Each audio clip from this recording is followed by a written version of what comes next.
Հայաստանի Հանրապետության ներքին գործերի նախարարության փոխարարության Երևան քաղաքի պետական վարչության Սիրիուսուշ պետական ջոկատի հրամանատար փոխարարության գնդապետ Ահարոն Գերոսյան։ Ինչպես գիտեք, ապրիլի 27-ին տեղեկատվություն ստացվեց, որ հրազդան գետը 13-ամյա ուկրաինայի քաղաքացի աղջիկ է ընկել։ Այդ օրվանից որոնողական աշխատանքները շարունակվում են փոխարարության կողմից, ներգրավելով մեծաթիվ փոխարարություններ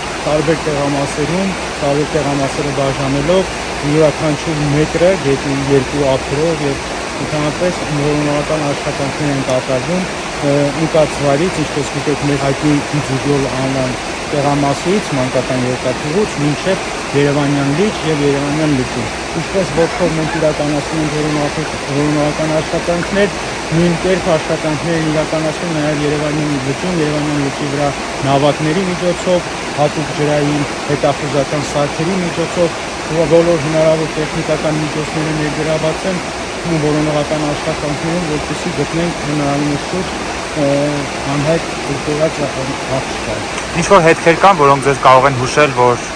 այդ պահին անցել է օրինակ այս հատվածով կամ ոչ։ Հետքերը գետը այսօր այդքան վարար չի, այնքան վարար է եղել, որ կոնկրետ տեղեկատվություն այդպեսին, որ հստակ լինի,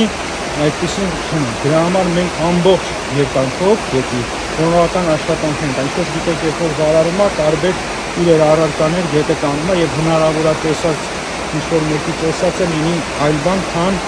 ինչը որ մենք մանան է գալիս։ Դրա համար չենք հիմնվում են տեղեկատվության կամ ինֆորմացիայի վրա, որ տեսել ենք։ Դրա համար ամբողջ երկայնքով ընկած տեղից մինչև Երևանյան լիճ եւ Երևանյան լիճը ներառյալ աշխատանքներ են տարվում։ Նույնիսկ եղել են օրեր, որ աշխատանքները սկսվել են առավոտյան ժամը 5:00-ից, երբ որ պայմանավորվածությունը ձեռք բերվել, գետը իջեցվել է, աշխատանքները տարվել են։ Դրան շարունակ ամեն օր ժամը 7-ից այդ որոնողական աշխատանքները սկսվում են մինչև